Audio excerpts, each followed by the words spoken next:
काँग्रेस अधिवेशनाचा आज दुसरा आणि महत्त्वाचा दिवस आहे आणि यासाठी देशभरातील महत्त्वाचे पदाधिकारी जे आहेत ते बैठकीसाठी पोहोचायला सुरुवात झालेली आहे। काँग्रेसचे प्रदेशाध्यक्ष हर्षवर्धन सपकाळ आहेत माझ्यासोबत। सर, काल देखील बैठक झाली, आज मुख्य दिवस आहे, काय काय मार्गदर्शन असणार आहे बैठकीमध्ये? मुख्यतः प्रामुख्याने गुजरात या राज्याने नेहमी आपल्या राष्ट्रीय एकूण सर्व सांस्कृतिक आणि परंपरागत ज्या तानाबाण आहे त्यामध्ये महत्त्वपूर्ण योगदान आहे आणि काँग्रेसच्या अनुषंगाने दादाभाई नौरोजी, महात्मा गांधी आणि सरदार वल्लभभाई पटेल हे तीन फार मोठे नेते हे या राज्याने काँग्रेसला दिलेले आहेत। या तिघांचा जो विचार आहे हा पुढे आपल्याला कसा घेऊन जाता येईल याचा संकल्प आज या दोन दिवसीय अधिवेशनाच्या निमित्ताने होत आहे।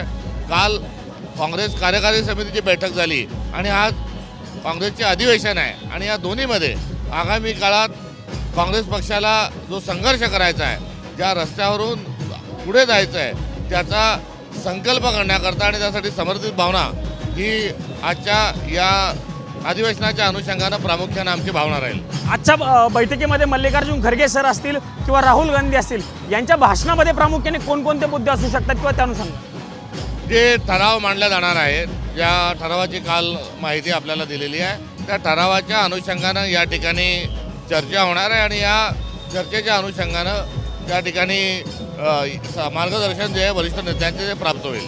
गुजरात विधानसभा निवडणुका पुढच्या वर्षी होणार आहेत, त्या अनुषंगानं ही बैठक खूप महत्त्वाची आहे। काँग्रेसचे अधिवेशन हे निश्चित कालखंडानंतर सातत्याने होत असतात, त्यामुळे निवडणुका येतात जातात, मात्र जी वैचारिक संघर्ष आहे त्या वैचारिक संघर्षाच्या प्रतिकटिबद्धतेकरता आणि नवनवीन मुद्दे आणि त्यावर पक्षाची भूमिका यासाठी असे अधिवेशन वारंवार होत असतात। शेवटचा प्रश्न विचारतो, जिल्हाध्यक्षांना बैठकीमध्ये म्हणजे जास्त अधिकार देण्याच्या अनुषंगानं मागच्या काही दिवसांपासून चर्चा सुरू आहे।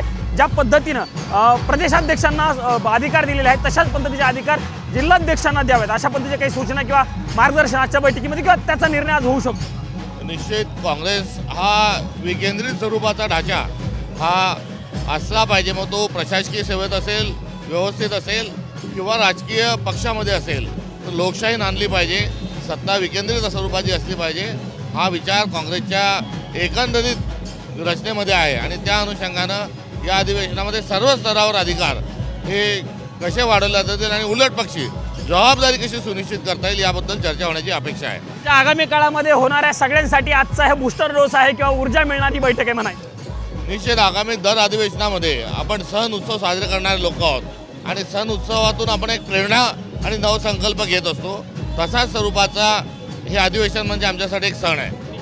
धन्यवाद सर आमच्याशी बातचीत केल्याबद्दल। हे काँग्रेसचे प्रदेशाध्यक्ष हर्षवर्धन सपकाळ होते आणि आजची बैठक म्हणजे आमच्यासाठी सण आहे, त्यामुळं पदाधिकाऱ्यांच्या नियुक्त्या ज्या आहेत त्या अनुषंगानं देखील आजच्या बैठकीमध्ये चर्चा होणार असून जबाबदाऱ्यांचं वाटप जे आहे त्या आजच्या बैठकीमध्ये होणार असून मार्गदर्शन काय होते बघणं महत्त्वाचं असणार आहे।